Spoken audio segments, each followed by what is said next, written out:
Buenas, hoy lo que vamos a hablar es un poco sobre algunas de las propiedades de las funciones continuas.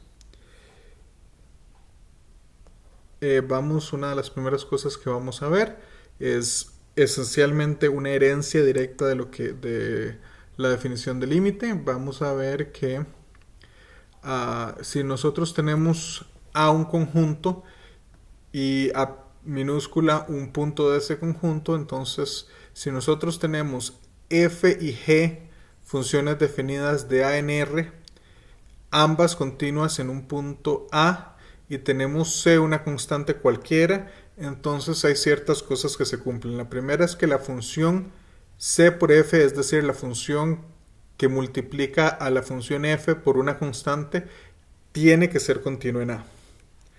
También vamos a tener que la función f más g o la función f menos g también es continua en A, que la función f por g es continua en A, y finalmente que si tenemos que g de A es distinto de 0, entonces f entre g es continua en A.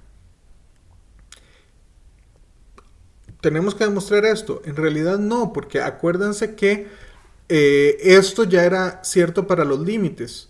Y como f y g son continuas, entonces los límites existen, y los límites son justamente f de a y g de a. Entonces el límite de c por f de x es c por f de a. El límite de f de x más g de x cuando x tiende a a es f de a más g de a. Lo mismo para el producto, lo mismo para la división, y no hay en realidad nada que requiramos hacer. Y bueno, ¿qué sucede ahora?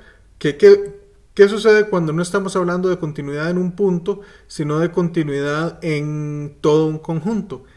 Es exactamente el mismo teorema. Todo lo que estamos haciendo acá es decir, bueno, lo que en el teorema de antes decía que se vale para un punto específico, resulta que ahora se vale para todos los puntos de A. Pero como el teorema anterior decía que si se cumplía continuidad en ese punto, entonces todas las afirmaciones eran ciertas. Ahora, si se cumple para todos los puntos, entonces las afirmaciones son ciertas para todos los puntos. No hay en realidad mayor cambio. ¿Cuáles son unas funciones que nosotros usamos todo el tiempo? Bueno, son los polinomios y las funciones racionales, pero veamos qué es lo que sucede en este caso. Ya habíamos visto que la función constante es continua en R. También habíamos visto que la identidad f, g de x igual x es continua en todo R. Entonces, ¿qué sucede? X a la n tiene que ser continua en todo R. ¿Por qué?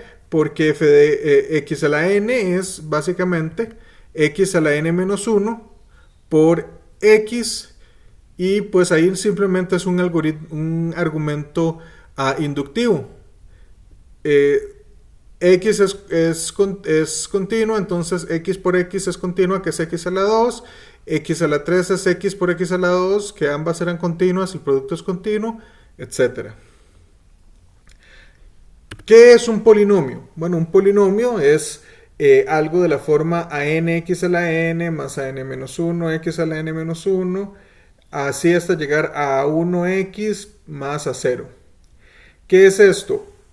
Veamos que cada monomio que tenemos ahí es una constante multiplicando algo de la forma x a la n. Ya habíamos visto que la multiplicación de una función continua por una constante es continua, y ya habíamos visto que x elevado a cualquier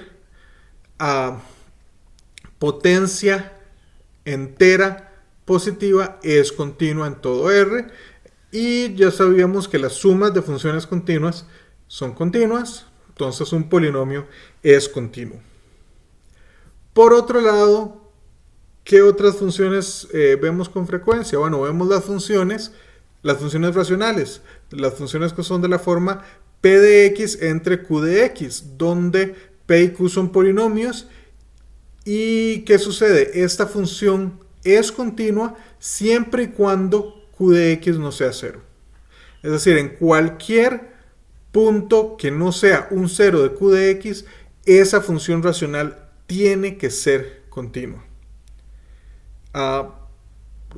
Sabemos que una función, que un polinomio tiene a lo sumo tantas raíces como, como su grado.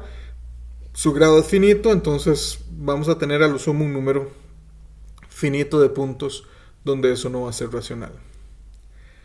Ahora pensemos en otro tipo de funciones que nosotros usamos con frecuencia. La función seno. Entonces veamos este dibujo que tenemos acá. Básicamente lo que estamos pensando es en un pedacito de arco subtendido del círculo de radio 1.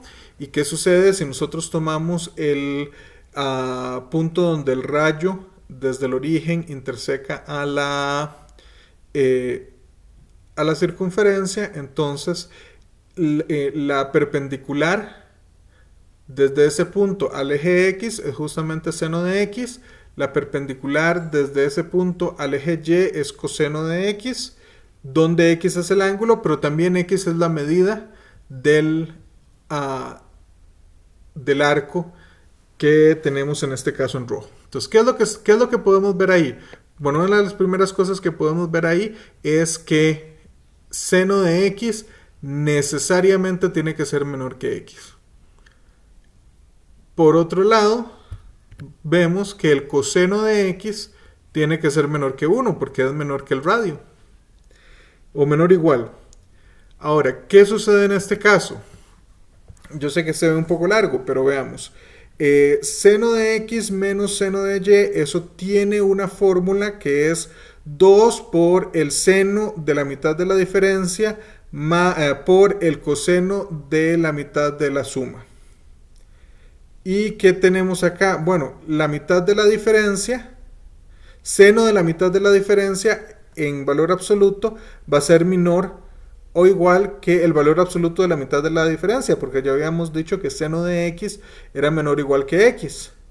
Y el coseno de lo que sea es definitivamente en valor absoluto menor o igual a 1. Entonces tenemos que todo eso se nos simplifica a 2 veces 1/2 por la diferencia de X menos Y en valor absoluto por 1, que es lo mismo que valor absoluto de X menos Y. ¿Qué quiere decir esto? Quiere decir que podemos tomar epsilon igual, delta igual a epsilon. Entonces, si X menos A es menor que epsilon, necesariamente seno de X menos seno de A es menor que epsilon. Por lo tanto, seno es continuo en un punto A. ¿Y qué dijimos de A? Absolutamente nada, que era un punto donde el seno estaba definido. El seno está definido para todos los números reales, entonces esto quiere decir que el seno es continuo en todos los reales. Probar esto para el coseno es esencialmente lo mismo. Uno puede también ver que, por ejemplo, la tangente, ¿qué es la tangente? Es el seno entre el coseno.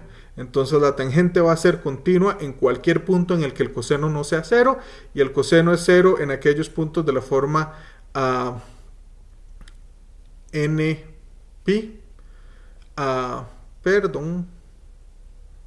es coseno entre seno, ¿verdad? Entonces sería todos los que son de la forma nπ más pi medios, donde n es cualquier entero, positivo o negativo. Muy bien. Aquí les recomiendo un par de ejercicios, no son asignaciones, no se las voy a calificar, pero son cosas que pueden considerar. Asuma que f es una función continua en un punto A y que g está definida por el criterio g de x igual al valor absoluto de f de x. Demuestre con las herramientas que hemos visto hasta este video que f es continua. Por otro lado, tenemos la función f continua en un punto A, f de x estrictamente positiva para todo x. Demuestre que la función g de x definida como la raíz cuadrada de f de x es continua en A. Muy bien, ¿qué vamos a ver la próxima vez?